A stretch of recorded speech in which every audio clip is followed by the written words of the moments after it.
आपका मन बड़ा महत्वपूर्ण है कि आप उस मन को कहाँ देते हैं, उस पर कैसा संग चढ़ाते हैं, हरि का या फिर संसार।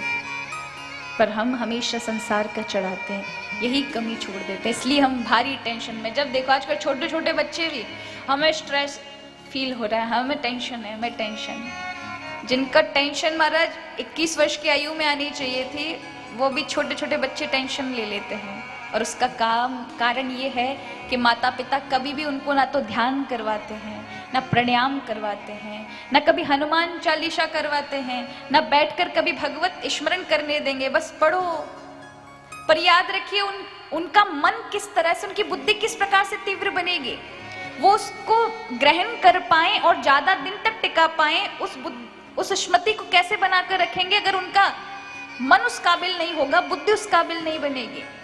इसलिए ध्यान करवाना चाहिए, पर लोग नहीं करते। और एक बुद्धि की एक मात्रा है, वो वहीं तक झेल सकती, उससे ज्यादा नहीं। उससे ज्यादा करा तो वो फिर चिंता में आ जाओगे, आप कष्ट में आ जाओगे।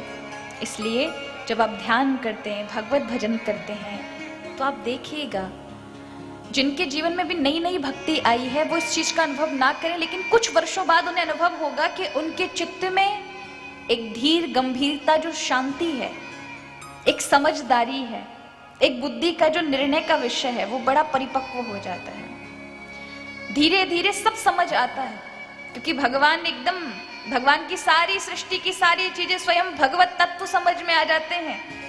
माया क्या है, जिस माया के छल से लोग परेशान रहते हैं, वो माया समझ में आ जाती है कि भगवान तो एक जादूगर की तरह ये सारा संसार पूरा रच कर बैठे हैं। लेकिन उस जादूगर जो कि जादू दिखाता है, लोगों को भ्रमित कर देता है कि किसी का सिर काट देगा, रूमाल से कुछ बना देगा, सामने वालों को लगेगा अवश्य देखो कमाल कर दिया, उसने सबको भ्रम में डाल दिया। लेकिन उस जादूगर की असलियत क्या है जो वो दिखा रहा है, वो उसके साथ काम करने वाले अच्छे भली बातें जानते हैं, जो उसके साथ रहते हैं, उस जादूगर के साथ, उस नट के साथ, वो जानते हैं कि ये सब कल्पित है, कल्पना है, ये कोई सच्ची बात नहीं है। वो बस ऐसे करके बहुत सारे नोटों की गड्डी बना देता है, और वही फिर जादूगर फिर लोगों से अपना खेल दिखाने के बाद पैसा मांगता है कि सब पैसा डाल दो भैया।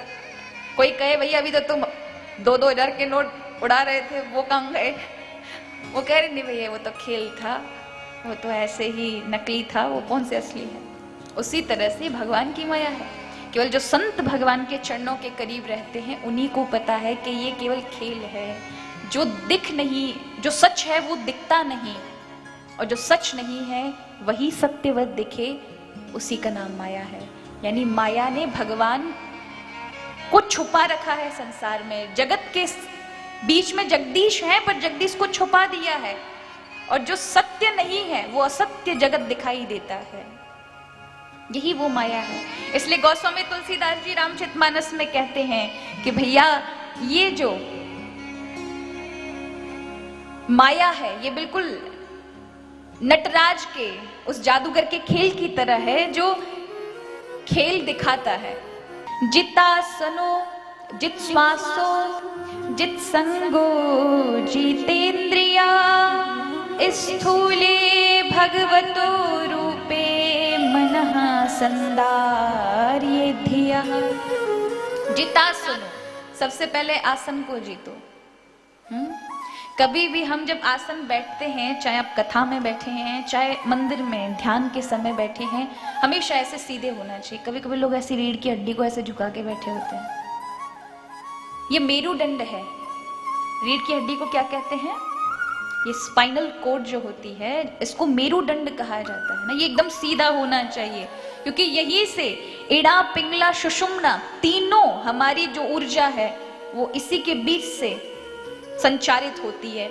अगर आप ऐसे झुक जाते हैं तो उनकी गति रुक जाती है, गति अवरुद्ध हो जाती है, वो ऊर्ध्व गति ऊपर की ओर नहीं जाती।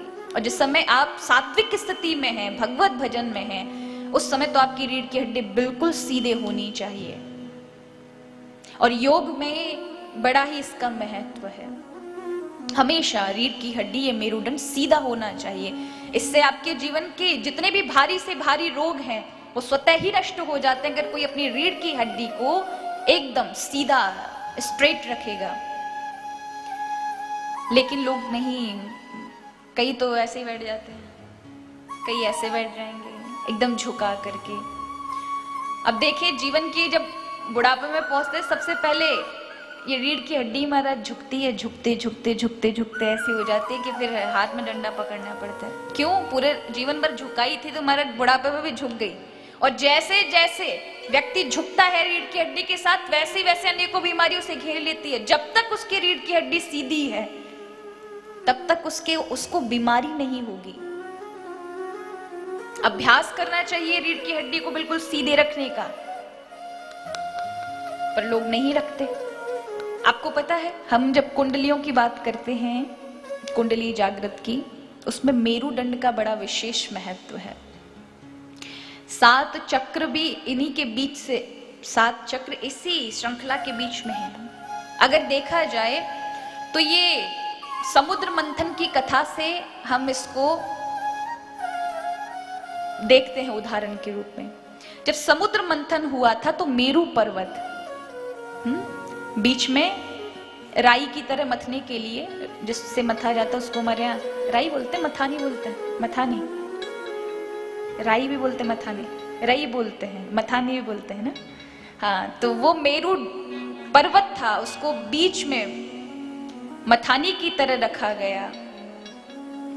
समुद्र था चारों ओर, और फिर बीच में नीचे जाकर आधार के रूप में, क्योंकि आधार नहीं मिल रहा था तो कश्यप रूप भगवान ने कछुए का रूप बनाया, फिर मेरु पर्वत उसके ऊपर रखा गया और फिर बासुकी रस्सी के द्वारा उसका फिर मंथन हुआ।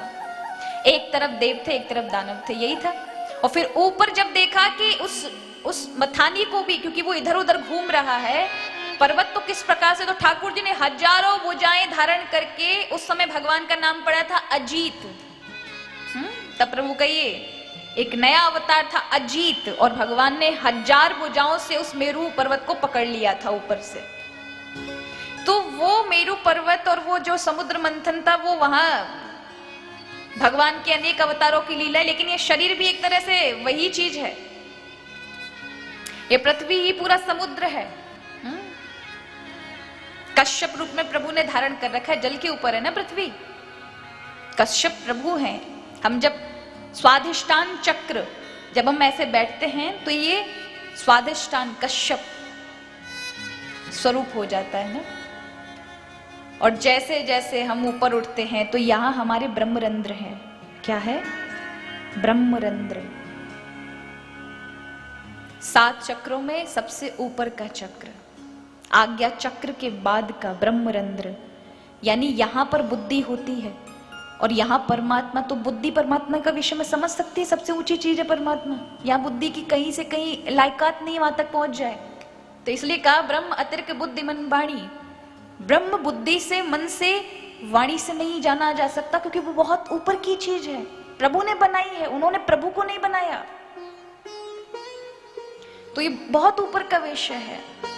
इसलिए नवजात बालक का ये हिस्सा होता है बड़ा कोमल होता है, क्योंकि उसके अंदर प्राण ब्रह्मरंध्र से आए हैं। इसलिए योगियों के जब प्राण निकलते हैं तो फिर यहाँ इंद्रियों से नहीं निकलते कि आंख से निकल गए, नाक से निकल गए, मुंह से निकल गए, या मल मूत्र की इंद्रियों के द्वारा निकल गए, उनका ब्रह्मरंध्र से निकलता है। मुस्कुराहट उनके चेहरे पर रहेगी, एक मंद मुस्कुराहट, लगेगा भी नहीं कि उनकी मृत्यु हुई है या उन्होंने देह को छोड़ दिया है। कई घंटों तक लोगों को यही नहीं लगेगा कि उन्होंने देह छोड़ा है, लगता है कि जैसे अभी भी विराजमान है, क्योंकि वो ब्रह्मरंध्र से उन्होंने प्राण त्यागे हैं। जहां से जीवात्मा ने प्रवेश किया वहीं से जाना चाहिए, उसे मुक्त हो जाता है, फिर वो जीवात्मा नहीं रहता। लेकिन अनन्य इंद्रियों से अगर उसका प्राण निकलेगा तो उसे भोक्ता योनि में आना पड़ेगा, जन्म जन्मांतर के फेर में आना पड़ेगा। लेकिन अगर वो ब्रह्मरंध्र से निकलता है तो वो शुद्ध मुक्त हो जाता है, फिर वो अपने स्वयं में स्थित हो जाता है।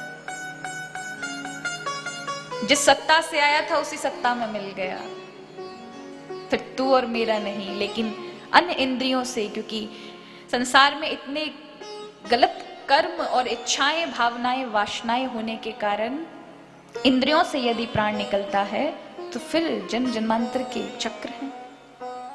तो ये मथानी है, रीढ़ की हड्डी। भगवान ब्रह्मरंध्र में यहां बैठे हुए हैं पकड़ के।